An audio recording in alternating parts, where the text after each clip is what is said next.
Bienvenidos al podcast de Tenemos que hablar, donde están los mejores invitados y los temas más cool. Dirigido por Josie González y Mario Quiroz. Quédate y dale share porque la conversación se pondrá buenísima. Bueno, este es el segundo capítulo del podcast de Tenemos que hablar. Y hoy es un capítulo súper especial y muy bonito porque creo que el objetivo de este podcast es poder hablar de todo.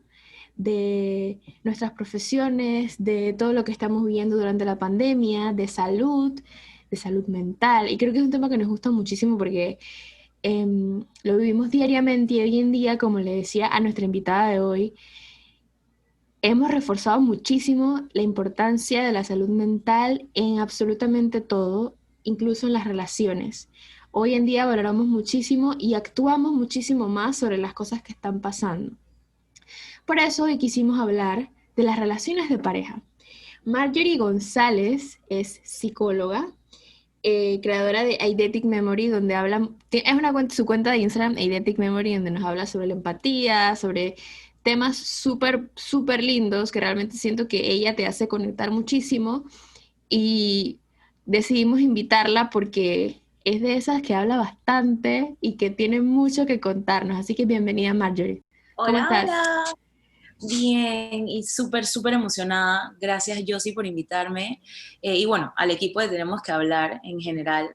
De verdad que estoy súper feliz de que podamos estar aquí para aprender juntos. Sabes que este tema me interesa mucho y cuando conversamos antes sobre qué hablamos, porque hay un montón de cosas que decir, y me mencionaste esto, me hice como que boom, porque hace unos meses yo tomé un taller sobre amor propio y relaciones de pareja, y hablamos de tantas cosas que yo me quedé con esa chispa, dije, wow, aquí hay tantas cosas que la gente debería saber, debería entender, y una de esas es el lenguaje del amor. Siento que también hay muchas formas de expresar, todos como seres humanos tenemos formas distintas de expresar nuestro amor, a veces no entendemos la manera en la que la otra persona se expresa y ahí es donde a veces nos chocamos porque no entendemos que sí, probablemente yo te quiero, pero no nos expresamos de la misma manera. Totalmente, Josie. Mira, sabes que primero que todo quiero decirte que este es uno de mis temas favoritos, hasta quitando un poquito de psicólogas, hasta en la vida diaria, y pienso también que es porque todos los seres humanos necesitamos amor. Entonces, partiendo de ahí, es algo como bastante integral, que creo que todos nos encanta. Obviamente es súper sano que podamos sentirnos seguros con nosotros mismos y sentirnos que podemos autorrealizarnos sin la necesidad de una persona al lado. Pero la realidad es que eh, siempre no, al final del camino nos va a encantar compartir y de repente no es una relación amorosa, pero nos va a encantar compartir. Esto que mencionas de los lenguajes del amor, que lo conversamos un poquito, me parece fundamental. Dijiste esto, la parte clave como eh, todos expresamos el amor de forma distinta. Entonces, nos podemos poner a pensar como, ¿qué pasa cuando, hablo específicamente de relaciones de parejas, qué pasa cuando yo expreso el amor de una forma, pero de repente mi pareja lo expresa de otra? Muchísimos estudios dicen que hay 5 tipos de lenguaje del amor. Voy a mencionar algunos, pero los más usuales pueden ser en palabras, o sea, de forma verbal. También de forma física, hay personas que lo expresan con contacto, hay personas que también lo expresan con detalles, es decir, de repente comprando regalos, no por esta parte como económica o esta parte, sino algo más a nivel de te entrego esto que significa lo que, como te lo demuestro. Hay personas que lo expresan con acciones, te hago este desayuno, te preparo de tal cosa, y bueno, por nombrar, bueno, creo que le dije 4, me estuvo faltando por ahí alguno, pero ¿qué pasa cuando en mi pareja yo lo expreso de una forma, pero mi pareja lo expresa de otra forma? Entonces, es súper importante que podamos tratar también de identificar primero cómo lo expresamos nosotros, porque a veces no sabemos ni siquiera de qué forma o es la que más predomina, porque muchas veces lo expresamos de varias formas, pero usualmente la que más predomina es la que nos va a decir a nosotros como, ok, a ti se te facilita decirlo en palabras, a ti se te facilita más con contacto físico. Cuando nosotros podemos identificar cómo nosotros brindamos el amor o brindamos esto, lo demostramos, entonces vamos a tener esta facilidad de entonces ver en el otro cómo lo expresa también. Es súper importante que podamos abrirnos a esa posibilidad, porque se tiende a pensar como que yo lo digo en palabras, entonces voy a esperar que también él o ella también lo diga en palabras.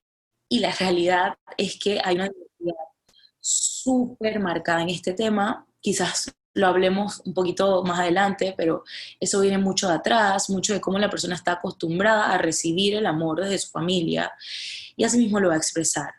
Algo súper interesante, Yossi, es que en las relaciones de pareja, puntualmente, aprendemos mucho de la otra persona y puede ser que nuestra forma de expresar cambie un poquito. O sea, puede ser que yo inicie una relación y yo sea mucho de palabras, pero de repente con esta persona que conocí y que estamos súper bien y que esa persona es más de contacto físico, quizás yo también empiezo como a demostrar más de contacto físico. Copiamos esos patrones y los adaptamos a nuestra siguiente pareja y ya sea que la persona no se exprese o sí se exprese, de repente uno como que también cambia la manera de expresar según lo vivido antes, ¿no? Y dices, bueno, me adapto a y no soy yo mismo, simplemente me adapto a la forma de expresarse de la persona porque no entiendo que es su manera y yo quiero también ser igual porque a él le gusta esa manera de expresarse. Y uno tiende a adaptarse a eso y limitas la forma en que ya tú expresas tu amor, simplemente te limitas y te adaptas. Y yo diría yo sí que esa adaptación tiene como dos vías. Hay una vía que quizás es un poquito, vamos a decir, disfuncional. La palabra le gusta utilizar, la gente, perdón, le gusta utilizar la palabra tóxico. A mí no me fascina mucho como psicólogo. A mí me gusta utilizar la palabra disfuncional. Hay una vía disfuncional en donde de repente dejo de ser yo. O sea, dejo de reconocerme y dejo de celebrar un poquito cómo demuestro ese amor por adaptarme a la otra persona y quizás por fusionarme a algo que no soy yo. Pero entonces está también la otra vía, un poco más positiva, que es que encuentro o aprendo una nueva forma en la que me siento cómodo o en la que me siento que también es un espacio seguro para yo poder expresarlo. Porque mucho de esos lenguajes del amor también tienen su partecita que a veces queremos reprimirnos cosas o tiene también ciertos miedos. Hay muchos miedos escondidos. Entonces, si de repente yo conocí a alguien que la relación está súper y yo aprendo un poquito y me adapto de una forma positiva, entonces quizás yo también me estoy desprendiendo de mi miedo de expresar y encuentro más formas del lenguaje del amor. Entonces es como súper interesante que hay dos vías también para tomar en esta adaptación. Sí, es un camino súper interesante y creo que uno de hace 5 años, ¿sabes? Estas relaciones nuevas, cuando eres adolescente, cuando estás en la universidad, tiendes a ser como muy expresivo, pues, bueno, algunos. Y conforme va pasando el tiempo, vas limitando ciertas cosas porque vas conociendo a la gente. Yo te diría que este año yo entendí un montón, yo me entendí a mí, entendí a mis parejas pasadas, yo dije, claro, obviamente porque fui a terapia, muchachos, vayan a terapia, y entendí un montón de cosas y he estudiado y yo dije, wow, yo realmente sí entiendo que tal vez el comportamiento de esta persona, la forma de expresarme, todo lleve un patrón de algo del pasado, de familia o del mismo, o tal vez de sus relaciones pasadas, las reflejo de una manera que no era la mía. Y a veces entiendo, se comportó de esta forma porque no sentía esto, o lo expresó de esta manera, o me estaba tratando de decir esto. Entonces es súper importante que lo sepamos identificar porque también llegamos a un punto de que, y esto es súper importante, empezamos a idealizar a la gente. O sea, es como, yo necesito que tú seas o que tú expreses de esta manera. O yo necesito que tú subas una foto conmigo porque si no lo haces, tú no expresas el amor de la misma manera que yo. O sea, eso es que es súper típico. Yo realmente nunca he tenido como que esa manera de expresar full cuando estoy en una relación, pero siempre es como que hay un poquito y he estado con personas que simplemente no lo hacen. Pero también he visto a otras parejas que es como lo más mínimo, lo más pequeño, todo es, y otros desde su punto de vista critican esto, pero son maneras de expresar el amor que cada uno tiene y que tenemos que aprender a entender. Totalmente. Y sabes, yo sí que un poquito lo que decías antes de esta parte idealizada, que es súper interesante, un poco lo que decías antes sobre como cuando una persona expresa algo o esconde algo, algo que hay que partir, y esto es como un poquito la base también como de todo lo que hacemos los seres humanos, es que la mayoría de las veces, depende de las edades, mencionaste como que cuando uno está en la escuela, este amor súper intenso, Mm, etcétera, depende de la edad, pero todas las etapas traen esto de que nuestra conducta como seres humanos siempre comunica algo, siempre. Así sea algo que vaya más a lo positivo, algo que vaya más a lo negativo, pero siempre comunica algo, y la mayoría de las veces una necesidad.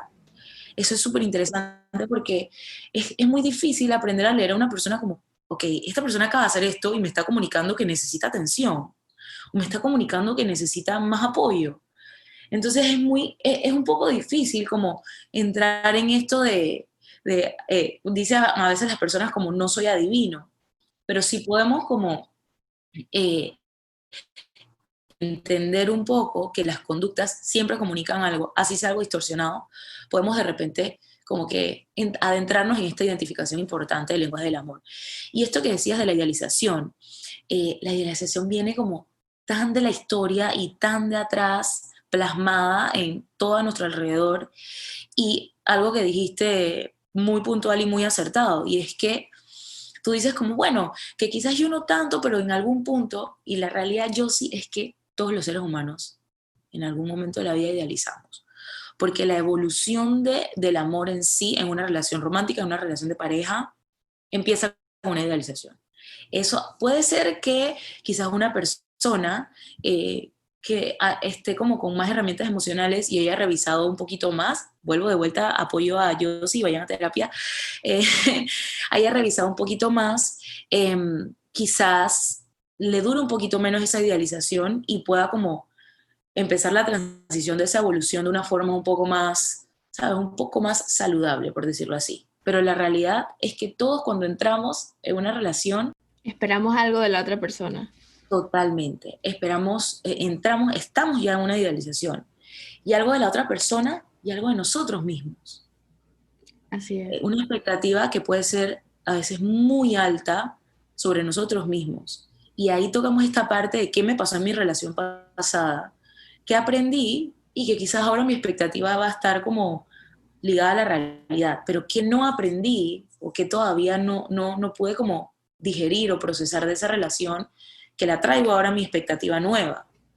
Entonces, me cargo yo de una expectativa, cargo a la otra persona de una expectativa, y entonces esa idealización ahí se pone un poco interesante, o sea, se pone como de repente a veces difícil de transicionar, porque como digo, todos entramos con idealización, pero por lo general transicionamos entonces allá a algo más real, un poquito más la intensidad, algo más real, valga la redundancia.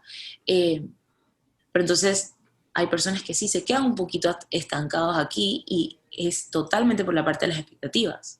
Ese tema de las expectativas es interesante porque creo que también es súper importante que sepamos, y esto también lo aprendí hace poquito, creo que me abrió muchísimo la cabeza porque cuando lo escuché quedé como que, wow, en serio, nosotros esperamos tanto de otras personas. Queremos que sea cool, que hablemos de todo, que se ría conmigo, pero en algún momento no te sientas a evaluar qué expectativas tienes tú de ti mismo en la relación. O sea, no te pones a ver, no es lo que espera la otra persona, es lo que esperas tú mismo, cómo te vas a comportar, o, o si realmente la gente dice que uno nunca está listo para estar en una relación, pero realmente hay veces que no es que estés listo, es que tienes que evaluarte tú si realmente eso es lo que necesitas, cómo lo vas a afrontar, porque pienso que las relaciones es un aprendizaje todos los días. Incluso los matrimonios de años, yo siento que todavía siguen aprendiendo uno del otro ellos mismos. O sea, es algo súper interesante. Y bueno, otra cosa que también, yo siempre digo que a pesar de que lo he visto por muchos años, o sea, yo soy fan de las películas de amor, o sea, yo soy pro de o sea, mi película favorita es el diario de una pasión, ¿sabes? Yo he visto esa película 50.000 veces, me leí el libro, o sea, yo quedé como que, oh my God, o sea, y ese fue uno de los ejemplos que vi en muchísimas cosas, en el último taller, es que realmente consumimos tanto esto que a veces el mensaje no es que el amor es perfecto para cada pareja totalmente diferente, pero a veces vemos comportamientos en estas películas que son cosas, son dramas, son cosas que como quien dice se fuma el autor y lo pone lindo y tú esperas que tu relación sea de la misma manera, que tu pareja te busque hasta el fin del mundo como hicieron en la película, que se vaya y se suba en un... que ella El está molino, en el era carrusel, el man se un sube y carrusel. Ajá. literalmente la obliga a decirle que salga con ella. Vimos este como un comportamiento un poquito como que te estoy obligando a que tengas que salir conmigo y es cero romántico. Y nosotros acá como que, ¡ay, qué cool! Pero realmente estas cosas las vemos y ahí es donde esperamos demasiado de los demás. Y creo que nos pasa más allá de las relaciones, también nos pasa con nuestras amistades. O sea, como tú decías, las relaciones son no solamente amorosas, sino que entre tu familia y entre tus amistades totalmente. Y sabes que dijiste la palabra consumimos, que es súper interesante porque ahorita estamos hablando de una película que nos marcó a las dos de casualidad, esto ni siquiera, Ujú. o sea, fue súper de casualidad, pero ¿qué pasa, Yossi, cuando en verdad hemos consumido esto por cuántos años? O sea, se va haciendo como esta bolita de acumulación de que aunque yo piense que yo puedo separar un poco como esa es la película, no es mi vida, que de hecho lo podemos hacer porque todos tenemos esta capacidad de pensamiento, pero ¿qué pasa? Que llega un punto en donde la línea esa se vuelve tan difusa, o sea, se vuelve tan como así como bien, me estoy imaginando como una tiza que queda como que no sé si es acá o allá, que realmente sí lo empezamos a incluir en nuestras referencias, porque este consumismo no es de un año, ni de dos, ni de tres, es de los años de vida que tengamos. Entonces, es totalmente atinado lo que dices, e inclusive está marcado la parte de la idealización, la parte de las expectativas, pero también como tú dijiste, esto de la obligación, o sea, también como que, ¿dónde están esos límites sanos también muchas veces? Entonces, como obviamente estamos como que envueltos lo veo como una ensalada ahí, envueltos en la idealización, en el romanticismo, también nos ponemos en la línea difusa de los límites y de repente es súper interesante cómo a veces nuestro material inconsciente, que está ahí súper guardado, no nos damos cuenta, pero sí son referencias de otras cosas, acumulación de referencias. Entonces, estamos, como decía, estamos envueltos en esta ensalada que de repente, si no estamos pendientes de evaluarnos y de trabajar por conocernos, etcétera, entonces sí podemos quedar en esa línea difusa de esta referencia en verdad es buena, de este límite sano o no. Entonces, es súper interesante todo ese tema también. Y vemos obviamente este tema de durante la relación, los inicios, pero ¿qué pasa después? ¿Cómo lidiamos con que perdemos? Simplemente como que ya se acabó la relación, terminó bien o terminó mal. A veces uno dice que "Ay, terminó bien porque terminamos como amigos, pero no realmente no siempre sucede así, ¿no? Todos tenemos formas totalmente diferentes de lidiar estas pérdidas o separaciones que de ahí creo que uno saca como un aprendizaje siempre. Yo creo que mi conclusión final, porque la gente dice que uno se enamora una o dos veces en la vida, y no, yo creo que todos nos podemos enamorar 50.000 veces, porque cada persona en tu vida es un aprendizaje. Entonces, cuando termina algo, viene otro paso importante, ¿no? Es cómo lo afronto, cómo lo digiero, cómo eso puede afectar mis próximas relaciones, o sea, cómo las personas pueden lidiar con estas pérdidas. Mira, es interesante saber primero que todo, estábamos hablando un poquito como que, bueno, idealicé, no supe si de repente me transicioné, porque eso es lo que te decía de la evolución del amor. Eh, Estamos en esta idealización, después se baja un poquito la intensidad porque entramos en el amor real, y el amor real, ¿qué conlleva? Aceptar los defectos del otro y que el otro acepte mis defectos. que no todo va a ser esta nube de amor, que todo es súper mágico. No, somos seres humanos que no somos perfectos y vamos a amarnos aun así tengamos defectos, ¿ok? Entonces vamos a decir que entonces ahora entramos en esta parte de pérdida, de cambiando un poquito esta relación, cambiando de relación. Es importante ver en qué etapa quedamos, o si pudimos transicionar, o sea, si en nuestra relación anterior quedamos en idealización y ya se acabó, o si llegamos a entrar un poquito en esta parte de aceptarnos, porque eso nos va a marcar un poquito cómo voy a iniciar la otra. Si me quedo todavía como con un residuo eh, de quedar idealizando, o si me quedo con un residuo de que logré aceptar a la otra persona para entrar en la otra relación. O la otra persona logró también aceptarme a mí. Entonces es súper importante también como que podamos, como un recurso primero, que podamos identificar como si ya sé que existen estas etapas o esta evolución, como en qué quedé en la de antes, para entonces poder dar este siguiente paso. Me estás hablando ahorita de las pérdidas, interesantísimo. Yo sí, porque las pérdidas, el cómo afrontar las pérdidas, primero que todo, una ruptura es un duelo y un duelo importantísimo. Existen varios tipos de duelo. Entonces, esta parte de cómo yo afronto las pérdidas, hay mucho de cómo ha sido mi crianza. A veces es muy inconsciente, no nos damos cuenta, pero hay mucho de cómo yo veía en mi casa, de cómo reaccionaban ante las pérdidas de cualquier tipo, las pérdidas que si me cambié de país, las pérdidas que si hubo alguna pérdida económica importante en mi casa cuando yo era chiquito, las pérdidas de trabajo, cómo mis papás lidiaban eso.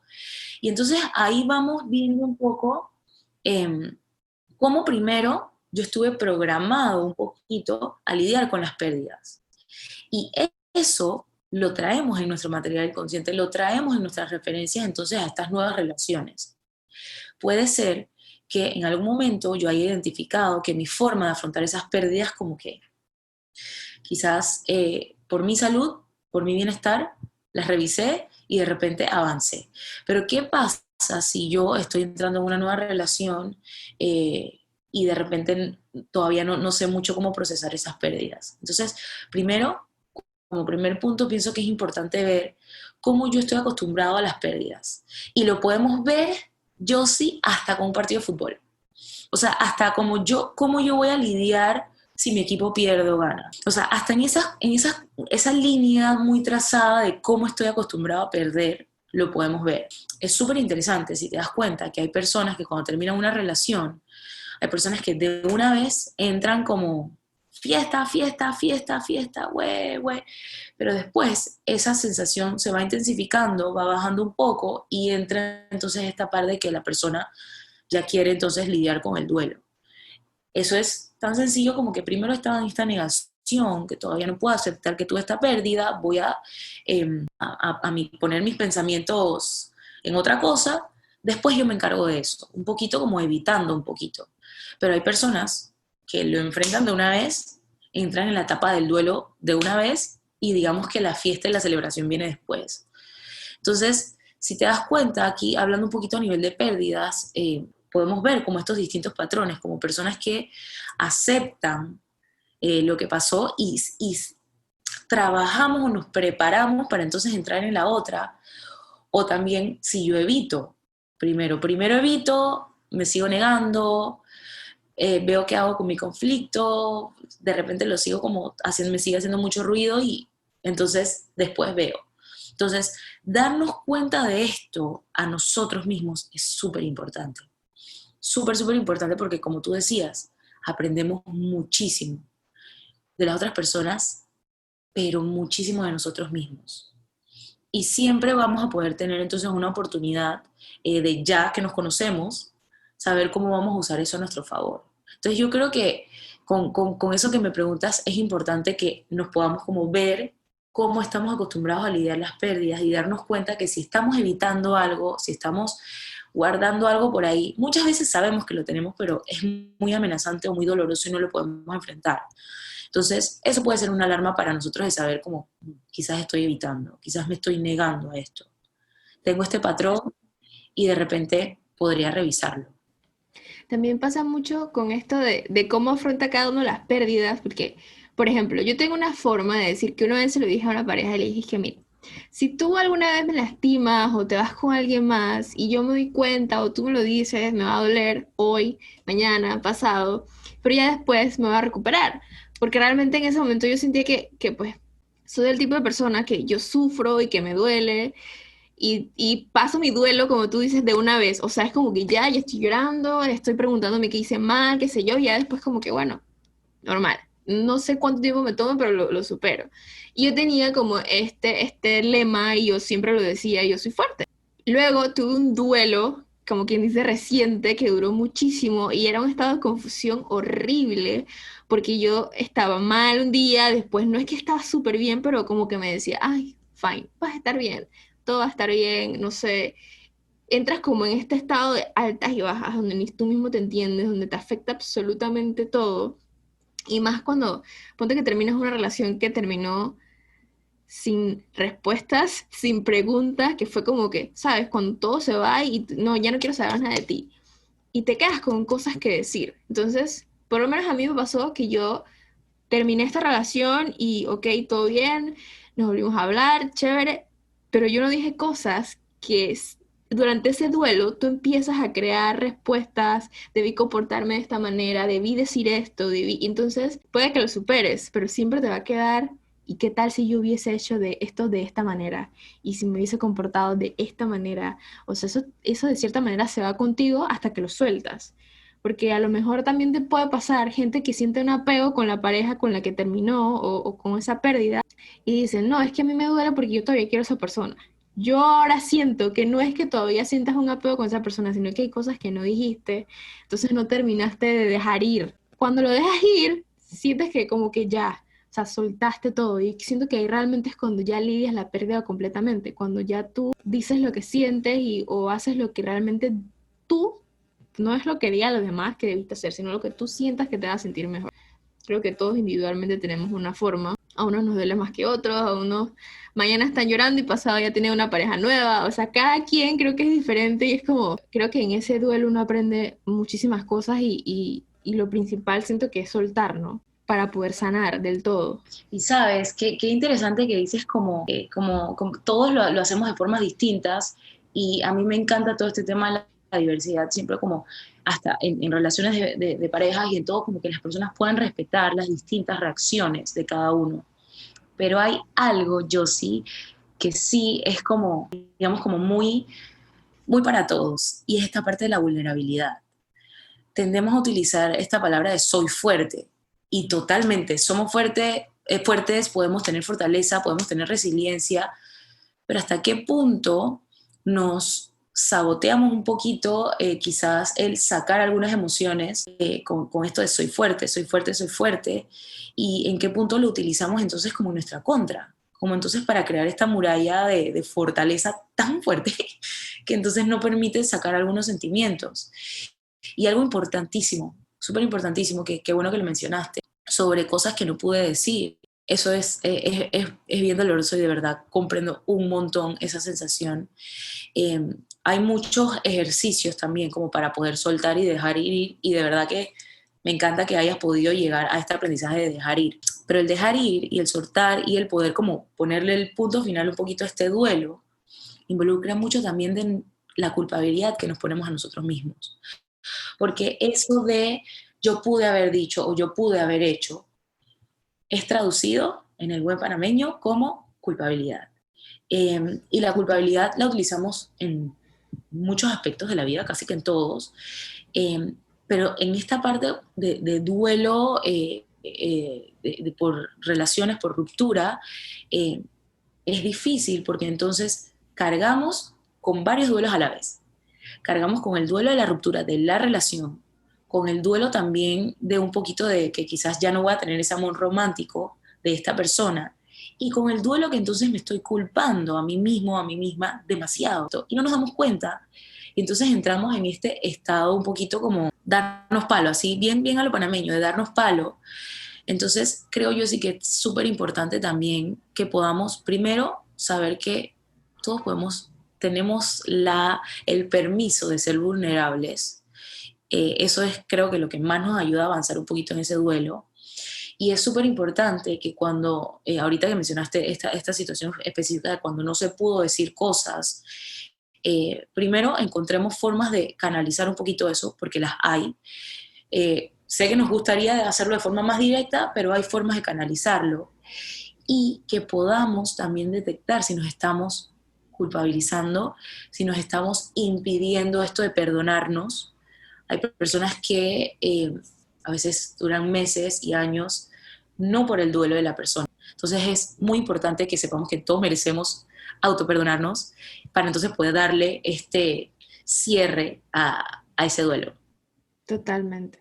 Sí, es que creo que también es la solución de muchas cosas. O sea, y lo digo porque lo he experimentado y es que yo me culpé muchísimas veces. O sea, era como, yo fui la que, como quien dice, cagó la relación, yo fui la que no dije tal cosa, yo debía ser en este yo. Y me culpé hasta que un momento, y que pues alguien más me lo dijo también, ¿por qué te culpas?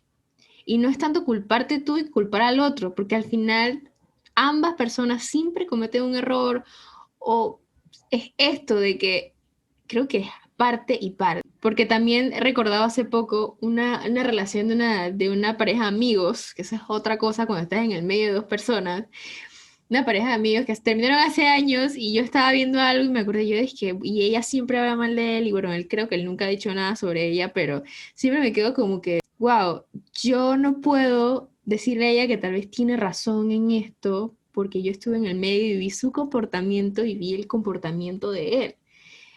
Y me di cuenta que realmente ambos cometieron errores, pero hoy en día uno culpa más al otro y al final el que queda como el malo es la otra persona. Entonces, igual, pasan años y no sabemos detectar dónde fue que nos equivocamos, dónde fue que no dijimos, oye, ¿sabes qué? No me voy a culpar al 100% porque no te puedes echar la culpa al 100%, pero tienes que saber detectar. Creo que también eso nos falta, nos cuesta admitir que nos equivocamos. O sea, hay cosas que tal vez no hicimos de la mejor manera, no prestamos atención a muchas cosas o tal vez quisimos demandar demasiada atención a la otra persona. O sea, muchísimos factores que influyen, porque es como todo, es de dos, ¿sabes? Es de dos personas, no es más de uno que el otro. Exacto, y qué bueno que lo traes a la conversación, eh, porque esta parte de la culpabilidad, eh, me gusta utilizarla más, ese término como para cuando no me puedo perdonar y me estoy culpabilizando. Pero en tema de una relación de dos personas o relaciones de amistad, me encanta hablar de responsabilizarse. Responsabilizarse es, lo puse en mi página, considero que es uno de los habilidades que nos puede garantizar el éxito en muchísimas cosas. ¿Por qué al inicio te dije como no me gusta mucho esto de la palabra relaciones tóxicas? Ponemos este nombre de que una persona es tóxica, siempre tiramos como la pelota para allá. Es que hizo esto, hizo esto, hizo esto. Y por eso no me gusta Mm, mucho, porque la realidad es que siempre va a haber responsabilidad compartida. Puede ser que en esa balanza la responsabilidad vaya más para acá. Y quizás esta persona estaba como con menos capacidad de tener herramientas emocionales, estaba como un poquito más inestable emocionalmente, quizás como que va más para acá, pero siempre va a haber responsabilidad de las dos partes. Entonces, responsabilizarse y saber cómo, ok, esto quizás vino un poco de mí o esto vino de la otra persona, me parece fundamental. Algo clave para poder como impulsar o promover un poquito ese responsabilizarnos es la comunicación. O sea, comunicarnos de forma que podamos expresar cómo nosotros nos sentimos y ahí mismo vamos incluyendo nuestra responsabilidad. Yo siento que yo me estoy responsabilizando de este sentimiento, no estoy responsabilizando a la otra persona. Entonces la comunicación asertiva tiene mucho de eso, mucho de responsabilizarnos por nuestros sentimientos y en base a eso que sentimos, entonces podemos proponer algo o podemos de repente decir que necesito algo, no exigir, decir que necesito esto. Pero es súper importante que venga de que me estoy responsabilizando de ese sentimiento primero. porque cambia, mira estos dos ejemplos, cambia totalmente. Yo me siento defraudada cuando tú haces tal cosa. A decir, tú me defraudas. Es totalmente distinto. Entonces, es súper importante que haya una comunicación en donde uno se pueda responsabilizar. Así sea en el momento de terminar la relación o en espacios importantes en donde se quieren comunicar cosas importantes. Hay algo que siempre me gusta decir, que lo aprendí de mi terapeuta hace muchísimos años, que lo puse en Instagram, y es el hilo conductor de la comunicación. Si en verdad tengo un tema muy, muy, muy difícil, denso, que no sé cómo expresarlo, puedo utilizar este hilo conductor en donde expreso cómo me siento, cuál es mi intención y cuál es mi propuesta. Me siento de esta forma, te digo esto por tal cosa y me gustaría que. Ahí podemos ver un poquito como todo este ciclo de responsabilizarnos, porque es súper importante para relacionarnos, que nos podamos responsabilizar a nivel de relaciones, pero esto aplica para todo, hasta para el trabajo. Si no somos esta persona que estamos apuntando todo el tiempo, no va a ser tan equitativo nuestro. Sabes que ahora que hablas de la comunicación, yo creo que hay diferentes, tanto con amistades, y voy a hacer referencia ahora a una película que vi, que yo dije que yo en algún futuro a mí me va a pasar eso con mis amigas. Pero hay como otros tipos de comunicación dentro de una relación. O sea, está el momento en que tú dices, ah, él y yo nos comunicamos súper bien, hablamos de todo, pero en el momento en que tienes que decir y responsabilizarte de las cosas, decir lo que tú sientes, no hay comunicación. O sea, también hay otra cosa súper como marcada es cuando asumimos cosas, cuando yo asumo algo de ti y tú asumes algo de mí. Entonces, no hay comunicación, no hay confianza y dices, pero si tú y yo podemos hablar de lo que sea, ¿por qué no podemos hablar de nuestra situación de pareja o de nosotros como amigos? Entonces me recuerda mucho a una película de Netflix que ahorita no recuerdo el nombre, pero habla de unas amigas que tienen 40 y pico de años y que trabajaban en una pizzería hace mucho tiempo, es una comedia, pero el mensaje fundamental fue que tenían tantos años juntas, hablaban de todo, se conocían, pero al final, en ese viaje se dieron cuenta que tenían un montón de cosas que nunca se dijeron y se las dijeron y se desahogaron. Y es como, tú no sabes cuáles son mis problemas, cómo estoy pasándola y tú criticas cómo soy. Entonces, ahí hay muchos tipos de comunicación en el que la gente globaliza, ¿no? Dice que no, la comunicación es hablar, pero realmente estás hablando de lo que sientes, como estás hablando desde acá o estás hablando desde acá, desde la boca, o sea, ¿sabes? Creo que eso es súper importante que sepamos reconocer cómo comunicarnos, qué cosas yo puedo decir y cómo las puedo expresar. Entonces, siempre cometemos este error de pues asumir que el otro dice o siente según lo que yo creo, pero no se lo comunico, no se lo expreso, no le digo cómo me siento. Entonces, creo que eso también es súper importante en el tema de la comunicación. Súper importante, yo sí. Y algo que damos un poquito por sentado en esta parte de asumir es que a veces con nuestras amistades o una relación de pareja podemos estar en etapas distintas. Es decir, si uno es mayor que el otro, podemos estar en etapas del ciclo vital distintas, igual con nuestras amistades. O podemos estar en etapas similares. Pero ¿qué pasa? Que todas las etapas del ciclo vital despiertan algo, siempre. Puede ser que a mis 20 tenga algún tipo de recuerdo de mi infancia. Puede ser que a mis 29 yo actúe de esta forma porque despertó algo en mí que me recordaba un poquito a mi adolescencia. En los matrimonios de años, tú decías al inicio como que yo creo que las personas se siguen conociendo aunque haya 40 años. Claro que sí, porque todas las etapas despiertan cosas. ¿Y qué pasa? Que de repente tú y yo tenemos la misma edad y entonces vamos a asumir que estamos pasando lo mismo porque estamos en un panorama bastante similar. Pero la realidad es que no. Cada uno tiene una narrativa y una historia de vida súper distinta, y damos por sentado porque es algo muy simple, eso de estamos en etapas distintas, o es algo como hay etapas del ciclo vital parecidas o no parecidas, pero la realidad es Ujú. que despierta cosas distintas en las personas y como despierta cosas distintas, hay reacciones distintas. Si yo estoy en mis 30 y pico y de repente yo estoy despertando algún trauma de mi adolescencia, por ejemplo, yo voy a empezar a tener reacciones un poquito contraproducentes para mi relación, por ejemplo. Si yo estoy en mis 50 y algo se despierta en mí de repente, mi primer embarazo, voy a tener reacciones un poquito y de repente mi pareja no lo entiende. Entonces, asumir eso sin recordarnos todo lo que puede despertar las etapas es peligroso. Entonces, la comunicación sí. Súper importante considerar esto, considerar que las etapas, aunque tengamos la misma edad, despierta distintas cosas en las personas y cuando a las personas se les dificulta expresar esto que sentían, puede haber muchísimo de miedo escondido también, de que no me permitían, vuelvo de vuelta a los estilos de crianza son fundamental en la vida de las personas, que no me permitían decir en casa, o que estaba acostumbrado a recibir, que entonces ahora me cuesta demasiado.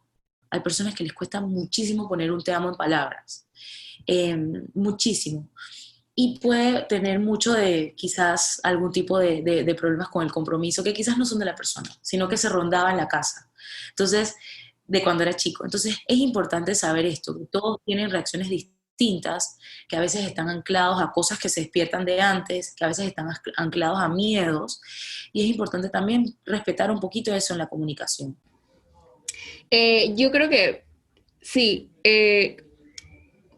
¿Cómo influye la crianza en tus relaciones de pareja y en todo esto? O sea, realmente yo ahora veo que creo que lo etiquetan como que si tienes daddy issues, dije, ay, son daddy issues y cosas que te quedan de tu pasado, pero por ejemplo en mi familia, mi papá, por ejemplo, era el que no sabía expresar o decir lo que sentía, se tragaba las cosas, se hacía mucho la víctima y sin embargo mi mamá es todo lo contrario. O sea, de ella me ha tocado aprender que mi mamá dice lo que siente, dice lo que piensa, si siente mal lo dice, también se traga muchas cosas, pero mi mamá sabe expresar lo que siente. Entonces, esas cosas nos marcan adelante y nos hacen como no nos damos cuenta, pero somos un espejo, o sea, criticamos a nuestra familia de no, porque tú, pero al final somos lo mismo, estamos actuando de la misma manera y no nos damos cuenta que realmente sí, estamos teniendo este patrón de la crianza que nos dieron, de cómo nos expresamos, cómo hablamos, de los miedos, que eso influyó muchísimo, por ejemplo, en mi vida,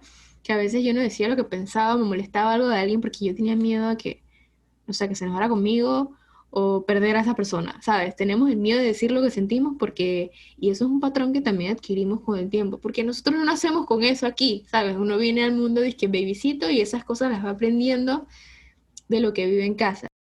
Es interesantísimo y me encanta. Mira, yo sí, nosotros estamos, todos los seres humanos tienen una historia de vida que forman a lo que uno es. Eso está formado por tres cosas importantes. Padres, o sea, crianza, y puede ser cuidadores primarios. Hay personas que han sido criados por sus tíos, abuelos, etc. Entonces, crianza, el ambiente, o sea, puede ser la escuela, puede ser donde trabajo, todo lo que me rodea. Y entonces aquí es donde agrego como que todo lo que yo soy, mi personalidad, y uno todo eso. O sea, la historia de vida es como sí, como una triada eh, en donde dice cómo yo soy. ¿Qué pasa? Quizás no tanto como un espejo de nuestros papás, pero sí hay algo de ellos en nosotros. Puede ser un porcentaje grande, chico, porque depende de cómo la persona haya manejado su mundo interno y su mundo emocional, pero siempre va a haber algo. Entonces, hay algo súper interesante, importante y que mueve al mundo que se llama apego. ¿Qué pasa? Que el apego, las personas, eh, algunas personas tienden a categorizarlo como malo, porque apego suena como que estoy fusionado a esta persona y no me puedo desprender, pero la realidad es que el apego, hay tipos de apego, y hay uno que lo necesitamos. Todos los seres humanos necesitamos seguridad emocional, que es el apego seguro. Entonces, ¿cómo influye toda esta crianza y todo esto en mi historia de vida y después en mis relaciones? Ujú. Eh, no es que todo el mundo tenga issues, pero siempre va a haber alguito por ahí que de repente voy a como mostrarlo en mi relación, así sea positivo o negativo. Entonces, ¿qué pasa con los apegos? Que hay 4 tipos de apegos y los aprendemos en la crianza. Tú ahorita mencionaste como que un ejemplo de tu papá y de tu mamá y quizás qué interesante que entonces tú recibiste como esta mezcla. porque eso puede pasar. En casa estamos recibiendo este vínculo, este amor a través de estos vínculos con estos tipos de apegos. Te los voy a mencionar ahorita para que puedas ver entonces lo vemos en nuestro estilo de crianza. Pero sí quería como o sea, dar este ejemplo puntual que tú me dijiste, porque a veces no va a reinar nada más un tipo de apego, no va a reinar un tipo de apego. Pueden haber dos, pueden haber tres. Pero entonces nosotros con esta triada o los mezclamos todos o nos identificamos más con uno, más con otro, y ahí es donde entonces después de repente tengo esta facilidad de expresar o quizás no. ¿Cuáles son estos tipos de apegos? Hay 4. Existe el apego seguro, que es cuando nuestros cuidadores primarios nos dieron toda esta contención, toda esta seguridad emocional y nos hicieron saber como que siempre iban a estar ahí y que iban a estar ahí para nosotros, pero nos hicieron también sentir que podemos también ser independientes, que no necesitamos también como esta constante aprobación o este constante yo te quiero. Es como cuando sabemos que el amor está ahí como invisible y sabemos que está, no necesitamos constantemente que lo recuerden, pero tengo la capacidad de expresarlo y de recibirlo. Ese es como este apego seguro y viene desde los cuidadores primarios. Existe este apego inseguro, que es un poquito ansioso, un poquito en donde los cuidadores primarios, eh, vamos a decir que se avalanchan contra nosotros, tanto que nos pone un poquito ansioso que las personas se separen de nosotros. Nos pone un poquito como, mi bienestar está posicionado en que esa persona esté. Si no está, me desbalanceo. Entonces, vienen nuestros cuidadores primarios y viene mucho también como de los miedos que cargó mamá o papá y que entonces después me lo va a transmitir a mí. Existe el apego ambivalente, que es un apego entre estar y no estar, entre te doy amor, pero no te doy tanto, entre estoy cercano, pero no tan cercano, y después nosotros entonces también lo transmitimos en las relaciones. Como que estoy, pero no estoy tanto. Estoy, como que doy, retraigo, y quizás a la otra persona la confunde. La confunde y hay malestar, puede haber malestar. Y está el otro tipo de apego, el último, que es el evitativo, que es, bueno, cuando una persona tiene dificultad para expresar un poco el amor está, pero tiene dificultad para expresarlo, y bueno, desde bebé lo resentimos, y eso pasa cuando hay personas, o es como está un poquito en el perfil de las personas, que se les dificulta muchísimo pedir ayuda, porque tienen este chip de independencia exagerada desde chicos que se les dificulta muchísimo pedir ayuda. Entonces, en la relación después es como, pero ¿por qué no me dijiste? ¿Pero por qué no pediste ayuda? Y muchas veces no es que la persona sea mala o no es que la persona no confíe, sino que hay un poco de este apego evitativo desde la crianza. Entonces aquí podemos entender, y lo dije muy resumidito, pero aquí podemos entender de dónde viene entonces cómo estamos acostumbrados a recibir y a dar afecto, y eso influye 100% en las relaciones. La buena noticia es que lo podemos cambiar. Si yo estuve acostumbrada a recibir apego evitativo y yo de repente en mi programación no sé cómo pedir ayuda o evado un poquito, yo conociendo personas, lo que hablábamos al inicio, puedo aprender un poquito, entonces a sentirme más seguro, porque la otra persona quizás tiene un apego seguro. Entonces aprendo de ese apego seguro y me complemento un poco. Total. Sí, full me sentí como identificada con eso también, porque yo soy, creo que es como tú decías, hay una mezcla de la familia y de las cosas que no lo vas a notar hasta mucho después. Yo siempre digo, bueno, mi mamá es muy comunicativa, mi papá no era mucho, pero yo soy como el contrario, o sea, soy como esa mezcla. A veces digo lo que siento y a veces me paso meses con cosas y digo, ¿para qué voy a molestar a los demás con mi problema? Es súper importante, es súper importante. Y bueno, ya que pudimos como conocer un poquito qué trae la crianza, que a veces como que no, no nos tomamos eso en cuenta, entonces es importante que podamos como identificar un poquito. Siempre lo voy a decir, podría ser buenísimo que pueda ser acompañado a un profesional de la salud mental, porque definitivamente nos acompañan y nos guían de una forma mucho más, vamos a decir, segura para nosotros y mucho más acercada al bienestar. Pero ya que conocemos entonces esto, podemos aprender y podemos saber cómo de dónde vienen algunas cosas y cómo influye eso también. Algo súper interesante es qué hay detrás de las conductas posesivas, me decías aquí, de la necesidad de la seguridad emocional. Creo que está un poquito como que estábamos tocando ese punto y esa necesidad de atención. Sí, y va totalmente ligado con lo que dices de la seguridad emocional, porque la seguridad emocional la necesitamos todos, pero ¿qué pasa? Que cuando esa seguridad emocional o lo que yo pienso de cómo es sentir esa seguridad emocional está distorsionado, viene la conducta posesiva. O sea, cuando está distorsionado eso que yo siento de cómo yo debo recibir el afecto, que es con exagerada atención, o cómo yo debo recibir, vamos a decir, el amor, que es demostrándome a cada 5 minutos, escribiéndome a cada 5 minutos, o de repente, no sé, viendo en dónde está la persona. O sea, si yo creo que esa es mi referencia de seguridad emocional, ahí es donde entonces podemos ver que está distorsionada y entonces eso es lo que hay detrás de esta conducta posesiva. No es como, vuelvo de vuelta a la palabra tóxico, porque es como a veces lo relacionan como, esta persona es posesiva, entonces es tóxica. Y la realidad es que no, detrás de esa seguridad emocional distorsionada, existe una persona que en su crianza quizás no obtuvo muchísima atención y entonces lo comunica de alguna forma ahora, o quizás una persona que no sintió seguridad en sí mismo, tanto así, entonces lo paso para la otra persona. ¿Dónde estás? ¿Dónde estás? ¿Qué haces? No puedes estar conmigo, me tienes que pedir permiso. Toda esta parte de límites distorsionados y no sanos. Sí quería mencionar que la seguridad emocional es importante para todos, pero puede estar distorsionada. Es súper importante que podamos detectar, o sea, ya que sabemos que eso existe, que podamos detectar si nosotros mismos estamos como incurriendo en eso o si la otra persona está incurriendo en eso. No es por un tema de la regla que no puedo permitir y no, es por un tema de salud, es por un tema de prevención, es por un tema de que esta persona está requiriendo esta atención, quizás no porque sea así, porque quiere y punto.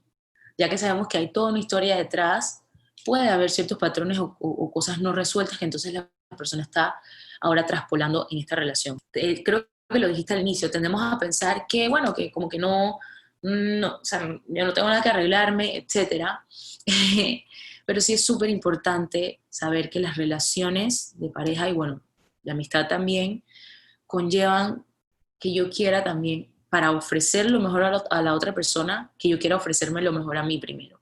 Hay algo como bien importante que es como el resumen de lo que deberíamos tener, que es lo que tú me dices sobre cuáles son esos recursos importantes que tiene que tener una relación, que es obviamente la comunicación asertiva, o sea, esa comunicación en la que tú expresas realmente lo que sientes, no es más como que tú y yo nos contamos algo, es una comunicación asertiva, responsabilizarse, full que es el highlight de esto, es responsabilizarse y no culpar, sino ver cada parte de cada cosa.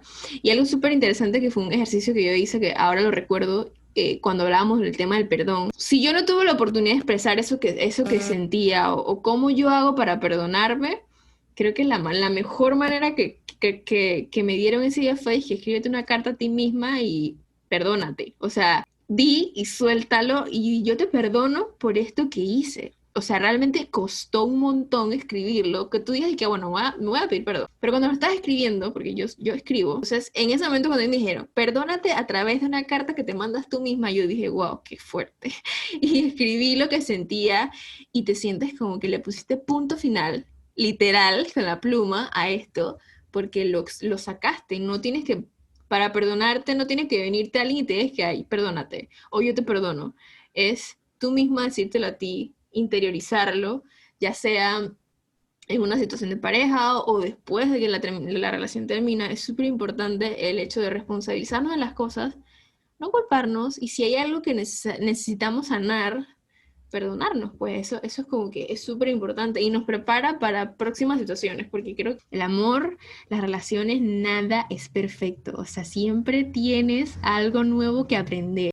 Y sí, me encanta que hayas dicho que desde chiquita escribes, Ujú. porque de hecho es una herramienta terapéutica increíble, y muchísimo más para personas que no pueden, esto que hablaba como de verbalizar, o sea, de a veces poner las cosas en palabras es el primer paso, es buenísimo porque es sacarlo un poquito del sistema y cuando lo saco de mi sistema puedo soltarlo, puedo avanzar. Entonces, me parece una muy buena herramienta y lo que siempre le digo a las personas es que a veces hasta eso es amenazante, o sea, hasta a veces hasta escribirlo, pero podemos ir poco a poco. Quizás primero pensar un poquito como qué estoy sintiendo, tomarme mis días y mi tiempo para pensar de dónde viene lo que Claro, estoy sintiendo y después empezar poco a poco a ponerlo en hoja y lápiz, pues. Y tratar de saber un poco esta parte de las expectativas, o sea, saber que no tengo que hacerlo hoy todo o en una hora. Saber que me puedo tomar mi tiempo, pero que esto me va a ayudar a yo poder sacar un poquito esto de mi sistema, va a ayudarme a darme este confort emocional, va a ayudarme a saber que me puedo permitir ser vulnerable, porque somos seres humanos no perfectos, como ya lo dijimos, y me va a ayudar a avanzar. totalmente. Esta conversación me ha encantado porque creo que la esperaba. Yo te lo juro que desde que hablé contigo, yo dije, man, yo necesito este espacio, este momento para comunicarlo, porque nadie está hablando de esto. Vamos a hablarlo y vamos a contarlo porque es súper bonito.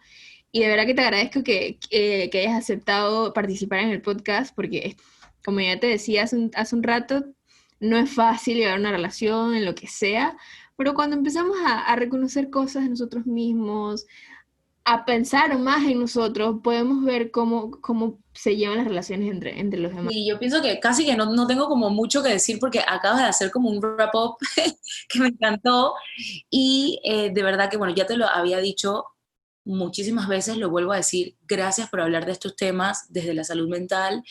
Como tú lo dijiste al inicio, la salud mental tiene un espectro muy amplio, ya que todos somos comportamiento humano y está en todo. A mí en lo personal me ultra fascina que ahora eso uno esté más consciente de eso. Creo que fue un poco, por lo menos en Panamá, un poco a través de la pandemia, que quizás la pandemia deja algunos sentimientos que no nos gustan mucho, pero sí deja la importancia de la salud mental y cómo eso se ve en todo. Entonces, de verdad que gracias, Josie, y bueno, a todos los que están en tu equipo o que están en equipo, por hablar de esto, porque es súper fundamental, me encantó estar aquí. Yo digo que próximo tenemos que hacer otro tema con Marjorie. Aquí los que escuchen, que se quedaron hasta el final, que nos den en los comentarios y qué otras cosas quisieran que habláramos. Lo vamos a poner en un sticker porque hay muchas cosas súper lindas y que no solamente se trata sobre relaciones, sino como aprender a conocernos a nosotros mismos, porque eso influye en todo, en nuestra vida, en nuestro trabajo. Y como lo acabas de decir, con la pandemia han ocurrido muchísimas cosas y nos hemos tenido que aprender a conocer mucho más porque estamos conviviendo no solamente con nuestra familia, estamos conviviendo con nosotros mismos. Sí, sí, sí, exacto. Y sabes que, bueno, que dijiste, ya como para terminar, dijiste esto como, ay, ahora voy a tener que estar con mis pensamientos, como esto que trajo la pandemia, que ahora voy a tener que estar con mis pensamientos y me lo tengo que aguantar un poco, y a veces puede ser muy abrumador, puede ser, sabes, amenazante, hay situaciones que pueden ser críticas, pero yo siempre digo que el estar con los pensamientos, aunque hay estas fases intensas, siempre va a traer un aprendizaje increíble, aunque sea de uno mismo, o el porcentaje que le quieran poner, pero siempre va a traer un aprendizaje, así que yo siento que es súper beneficiante. Y el tema de terapia, sí, ojalá todos pudiéramos tener acceso a eso. Así es. Bueno, así terminamos el segundo capítulo del podcast de Tenemos que hablar. Muy emocionados por este capítulo. Marjorie, nos vemos en uno próximo porque sé que probablemente vayamos a hacer otro contigo. Así que chicos, si llegaron hasta aquí, denle shares y compártanlo. Bye.